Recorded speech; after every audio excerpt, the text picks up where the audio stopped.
ወይኔ እድልሽ ሄርሚ፣ ምን ብዬ ልንገርሽ? እኔ እኮ ቤተሰብ ተቃጠልኩኝ። እኔ እውነት ተቃጠልኩኝ። ቤተሰብ ተቃጠልኩኝ በጣም። ሄርሜላ ትላንት ነግሬያችሁ ነበር አለ ሄርሜላን ሆዷን ድንጋይ መቷታል ብዬ ትላንትና ቪዲዮ ነግሬያችሁ ነበር አለ። እኔ ሰማሁት እንደዛ ነው። የሄርሜላ ልጅ ሳይወርድ አይቀርም ቤተሰብ።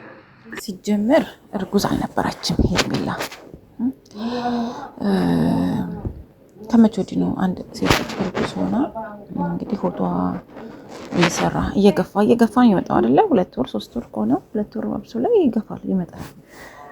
እና ዶክተሩ ለናቤ ነገራቸው ይሄን ነው።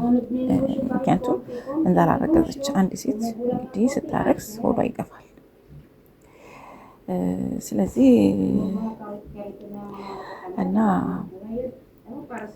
ለማንኛውም እንግዲህ አልተፈጠረም ነበር መስሏት ይሆናል። ግን ከባድ ነው። ገብቷችኋል? አሁን እዚህ ጋር እግዚአብሔር ይማርሽ ሄርሜላዬ፣ በጣም ይጠብቅሽ። በዚህ አጋጣሚ እንግዲህ ሩታ ምን ያህል ደስ እንደሚላት አስቡት።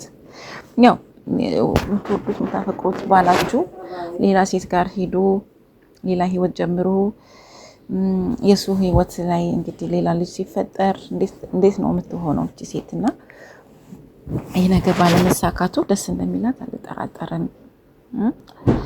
እና ብቻ አይዞሽ፣ ነገም ትወልጃለሽ፣ ገና ነሽ። ራስሽን ጠብቂ። አሁን ከሚጥልሽ እንትን ደግሞ ራስሽን ጠብቂ፣ አትጨናነቂ፣ ስትረስ አታድርጊ።